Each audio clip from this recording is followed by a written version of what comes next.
Good morning. Mark Twain once remarked, "When I was a boy of 14, my father was so ignorant I could hardly stand to have the old man around. But when I got to be 21, I was astonished at how much the old man had learned in just 7 years." Gotta hand it to Mark Twain. Eventually, he did learn a lesson. Seemingly, there are some who never learn. Greg Laurie is the senior pastor of Harvest Christian Fellowship in Riverside, California, and recently he related a story about the sovereignty of God. Psalm 115 verse 3 says that our God is in the heavens, and he does as he wishes.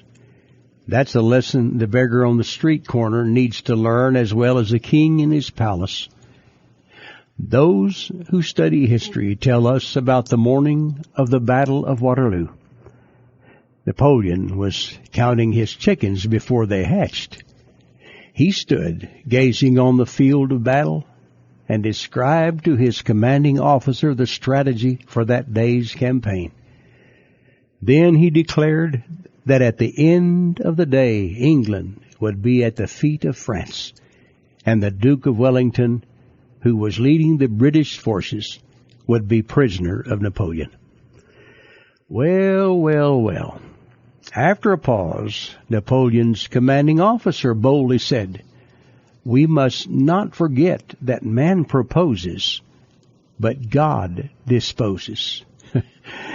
With arrogant pride, Napoleon shot back, "I want you to understand something, sir, that Napoleon proposes and Napoleon disposes."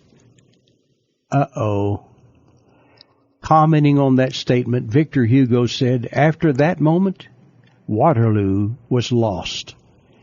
God sent rain and hail so that the troops could not be maneuvered as he had planned.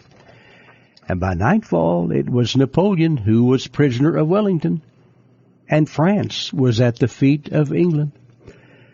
But arrogant power mongers aren't the only ones who have had to learn a lesson the hard way.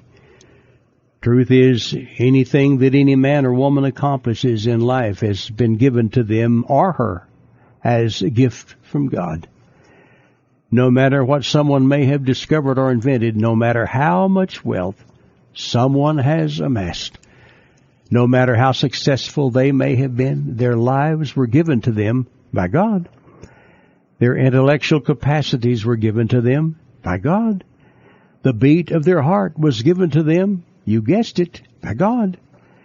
And let's not forget that little verse found in the book of Job, "The Lord gave, and the Lord has taken away. Blessed be the name of the Lord." I'm Larry Hatfield. Good day.